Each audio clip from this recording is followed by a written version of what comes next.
नमस्कार मैत्रिणींनो. अशी चटक-मटक मस्त फ्लावर बटाट्याची भाजी कशी करायची ते पहा. आता कढईमध्ये ना तेल गरम करून घ्यायचं. तेल गरम करायचं म्हणजे ज्यावेळेस आपण भजे किंवा तळण ज्यावेळेस करतो तर त्यावेळेस जेवढं तेल घेतो ना आपण तेवढं कढईमध्ये टाकून घ्यायचं आहे की बाबा तळली जाईल फ्लावर नाही का. आणि मग फ्लावर वगैरे व्यवस्थित तळून घ्यायची. गरम तेल करायचं आणि मग फ्लावर त्याच्यामध्ये टाकायची. थंड तेलामध्ये फ्लावर टाकायची नाही, बस एवढंच लक्षात ठेवा. आणि मग ही अशी व्यवस्थित ब्राऊन झाली ना, थोडीशी एकदम डार्क ब्राऊन पण नाही आणि एकदम अशी पांढरी पण नाही, थोडीशी की बाबा आपल्याला समजते की बाबा थोडीशी शिजत आली आहे, ब्राऊन होत आली आहे, त्यावेळेस हे फ्लावर काढून घ्यायची आहे. फ्लावर आहे ना तेलामधून पूर्ण काढून घ्यायची आहे. आणि मग फ्लावर सगळी तळून झाली ना का त्याच्यानंतर आपल्याला त्याच तेलामध्ये म्हणजे गरमच तेल आहे आणि त्याच तेलामध्ये ना आपल्याला बटाटा तळायचा आहे. आता फ्लावर सगळी काढून झाली की त्याच्यामध्ये आपण बटाटा तळून घेणार आहे. कसं आहे, ह्या भाज्या आहेत ना तळल्या गेल्यामुळे लगेच शिजतात आणि लगेच होतात. फक्त तळताना त्यांना वेळ लागतो. फ्लावरलासुद्धा वेळ लागतो आणि बटाट्याला थोडासा कमी लागतो फ्लावरपेक्षा. फ्लावरला वेळ जास्त लागतो. बटाटा तळून होतो नाही का. आणि मग आता पहा बटाटा पण व्यवस्थित तळला गेला आहे, थोडासा ब्राऊन झाला आहे नाही का, म्हणजे तो तळला गेला आहे. कारण आपल्याला भाजी बनवायची आणि भाजी बनवताना आहे ना फ्लावर आणि बटाटा पुन्हा आपल्याला थोडंसा म्हणजे 2-3 मिनटं तरी वाफवायचेच आहेत आणि त्याच्यामध्ये व्यवस्थित शिजून जातात. मग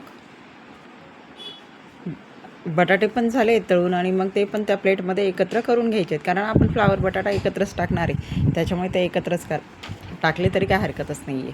आणि मग त्याच तेलामध्ये आहे ना तेल पूर्ण कढईतून काढून घ्यायचं आहे. फक्त भाजीला थोडंसं नावाला तेल ठेवायचं आहे, कारण आपण दोन्ही जिन्नस तळून घेतलेले. आता कढईमध्ये ना थोडंसं तेल टाकायचं आणि मग त्याच्यामध्ये हिरवी मिरची आणि टोमॅटो ह्या भाजीला थोडासा जास्त लागतो. टोमॅटो जास्त टाकला की भाजी छान लागते. हां, फक्त टोमॅटो किंवा आता एखाद्याला आंबट नाही आवडत तर मग टोमॅटो कमी टाका. आता आमच्या घरामध्ये थोडंसं आंबट किंवा म्हणजे टोमॅटो जास्त अशी भाजी आवडते. तर याच्यामध्ये हे ना मीठ टाकून घ्यायचं आहे. मीठ पण का बरं, की टोमॅटो मऊ होतो. आता हे मी कायमच सांगत आली आणि सगळ्यांना माहिती पण आहे, पण तरी ती सवय आहे त्याच्यामुळे सांगितलंच जातं नाही का. आणि मग मीठ टाकल्यानंतर पण आहे ना थोडेसे हे शिजवून घ्यायचे टोमॅटो. आणि ते टोमॅटो शिजले की थोडेसे कमी होत जातात.